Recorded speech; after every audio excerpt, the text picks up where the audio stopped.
It's one of the most significant decisions any president can make, one that outlasts presidencies and has ramifications for decades to come: nominating a Supreme Court justice. President Biden is getting his first and possibly only chance to do so and leave his mark on the nation's highest court. NBC News has learned the Justice Stephen Breyer plans to retire. The announcement, we're told, could come as early as tomorrow. People familiar with this decision say he's planning to stick around until the Senate confirms his replacement. President Biden would not confirm the decision today when reporters questioned about it at the White House. Every justice has the right and opportunity to decide what he or she is going to do and announce it on their own. There has been no announcement from Justice Breyer. Let him make whatever statement he's going to make, and I'll be happy to talk about it later. And at 83, Justice Breyer is the oldest Supreme Court justice. President Bill Clinton nominated him to the High Court more than 27 years ago, and a Judiciary Committee overseen by none other than then-Senator Joe Biden confirmed him to the seat.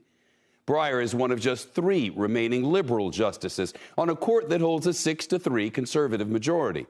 His retirement would mean President Biden can appoint a new justice who could serve for decades. For that reason, progressives have been calling for Justice Breyer to step down since President Biden took office.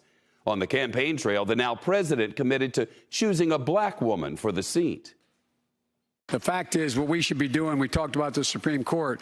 I'm looking forward to making sure there's a black woman on the Supreme Court to make sure we, in fact, get every representation.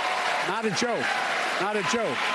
I pushed very hard for that. Pushing very hard for that. Democrats on Capitol Hill, including the Senate Majority Leader Chuck Schumer, are promising to move quickly on the president's nomination as soon as he makes one.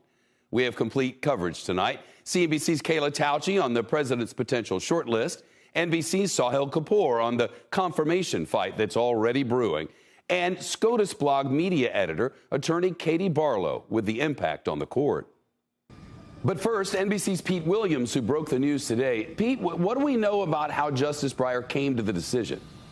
Well, we are told that he made this decision within the past couple of weeks, deciding to step down now while the Democrats have both the majority in the Senate and control of the White House, because if he waits much longer after the midterms, then that's no longer a done deal. There was a lot of pressure on him, you may recall, last term for him to step down. All those trucks that drove around the Supreme Court saying, Breyer, retire. And I think last term that just stiffened his resolve to stay. But now he can read the calendar. He knows this town, how it works. He's a former Senate Judiciary Committee staffer. So he's seen the process from all sides. And I think he decided now is the right time after 28 years on the court. And based on the timeline, Pete, he'll still be around to rule on some really big cases this summer.